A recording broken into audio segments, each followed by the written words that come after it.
जो भेड़ों का चरवाहा है, उनके साथ एक लंबी एक मीटिंग में भेड़ों को वो कैसे संभालते हैं, भेड़ों की नेचर क्या है, और वो सब चीज़ें जो बाइबल में परमेश्वर ने लिखी हैं, आज हम उन्हें पढ़ेंगे और आज मैं आपको प्रैक्टिकली कुछ बातों को सिखाऊंगा। वचन में लिखा है यूहन्ना 10 उसकी 1 आयत में, मैं तुमसे सच सच कहता हूँ, जो कोई द्वार से भेड़शाला में प्रवेश नहीं करता परंतु किसी दूसरी ओर से चढ़ जाता है, वह चोर और डाकू है। परंतु जो द्वार से भीतर प्रवेश करता है वह भेड़ों का चरवाहा है। उसके लिए द्वारपाल द्वार खोल देता है और भेड़ें उसका शब्द सुनती हैं। वह अपनी भेड़ों का नाम ले लेकर बुलाता है और बाहर ले जाता है। जब वह अपनी सब भेड़ों को बाहर निकाल चुकता है तो उनके आगे आगे चलता है और भेड़ें उसके पीछे पीछे हो लेती हैं, क्योंकि वे उसका शब्द पहचानती हैं। वे पराये के पीछे वो नहीं जाएंगी परंतु उससे भागेंगी, क्योंकि वे परायों का शब्द नहीं पहचानती। आमीन। आज जब चरवाहा, आप इस वीडियो में देखेंगे कि जब भेड़ों की ऊन जब कतरी जाती है तो चरवाहे ने जब भेड़ को पकड़ा और चरवाहे ने गले में एक लॉकेट, जो उसकी निशानी है कि ये चरवाहा है, जब उसने उसको दिखाया तो वो भेड़ चरवाहे के हाथ में रिलैक्स हुई और वो उसका ऊन जो था वो कतरने लगा। और जब वो उसका ऊन कतरने लगा, वो चुप करके, बहुत से लोग वहाँ मौजूद थे और बहुत से लोगों ने उस ऊन को, चरवाहे ने कहा कि आप सब मेरे साथ आकर उस ऊन को काट सकते हैं। और हम सब ने उस भेड़ की ऊन को काटा। और तब तक जो भेड़ थी बड़ी शांत रीति के साथ बनी रही और चरवाहे के हाथ में अपनी, जब तक उसने उसको छोड़ा नहीं, जब तक वो ऊन काटी नहीं गई, तब तक वो वहां से गई नहीं। अगर हम भेड़ों की जिंदगियों को देखें तो बाइबल कहती है कि प्रभु यीशु मसीह ने हमको, आपको भेड़ों के समान रखा है। उसने अपने आप को भी निष्कलंक मेमना कहा है। उसने कहा है कि वो मेमना जो जगत के सारे पापों को उठा के लेके गया। क्यों परमेश्वर ने हमको भेड़ों के समान कंपेयर किया, या आपको ये कहा, मुझे ये कहा कि जो मेरी भेड़ें हैं वो मेरा शब्द पहचानती हैं। आज मैंने भेड़ की एक और खासियत को देखा जिसे मैं आपके साथ शेयर करूंगा। जो भेड़ है वो कभी भी सेल्फ सफिशिएंट नहीं है, वो आत्मनिर्भर नहीं हो सकती है। जिस भेड़ की आप वीडियो देख रहे हैं साइड पर, जब उसके ऊन को कतरा जा रहा था तो उसके ऊन को कतरने का कारण ये होता है कि जब मैं जहाँ जिस जगह पे हूँ, अब यहाँ पे गर्मी है, तो गर्मी के दौरान अगर भेड़ को ये लोग नहीं कतरते हैं, उसके ऊन को नहीं काटते हैं, तो वो ओवरहीट हो सकती है। ओवरहीट होने के कारण उसकी सेहत खराब हो सकती है।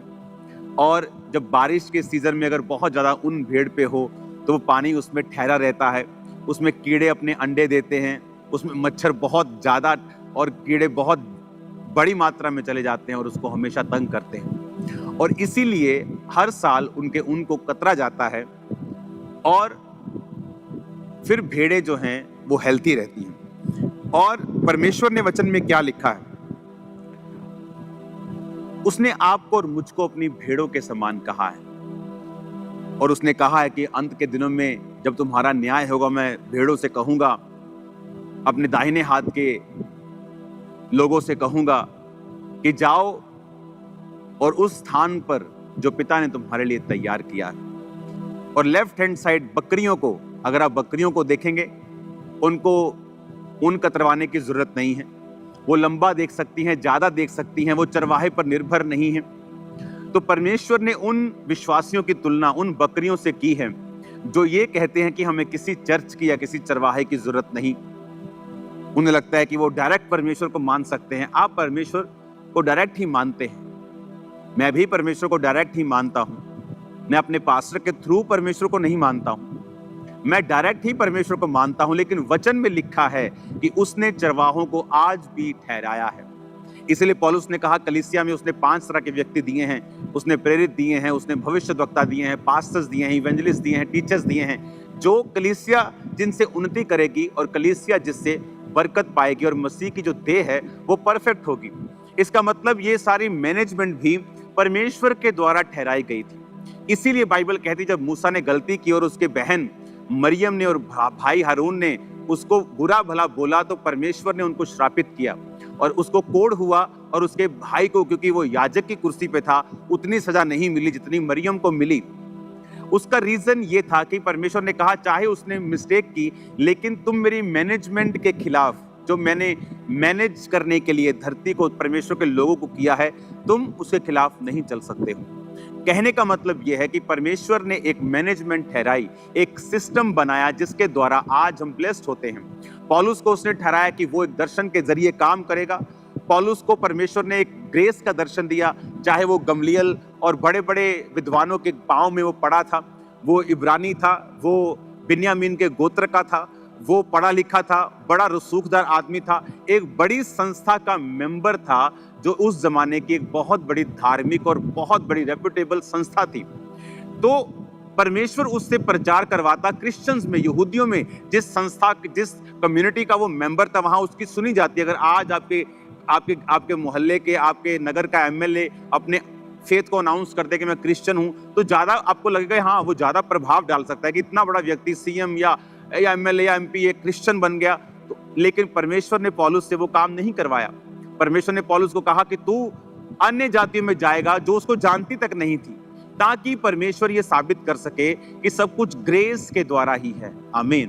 तो हम जानते हैं कि सब कुछ ग्रेस के द्वारा है, लेकिन परमेश्वर ने फिर भी चरवाहों को ठहराया है और पौलुस को एक दर्शन दिया, और वचन कहता है जो जो विश्वासी, जो जो कलीसिया पौलुस के उस दर्शन में उसके संग रहा, परमेश्वर ने उनको आशीषित किया। और फिर पौलुस ने भी कहा इस कलीसिया को कि ये तेरी सारी जरूरतें परमेश्वर स्वर्गीय भंडारों से पूरा करेगा, महिमा सहित मसीह यीशु में पूरा करेगा। परमेश्वर ने उनको आशीषित किया। क्यों? क्योंकि पौलुस जो था वो परमेश्वर के दर्शन में था। तो आज परमेश्वर ने, आप इमेजिन करो, परमेश्वर ने आपको भेड़ कहा, बकरी नहीं कहा।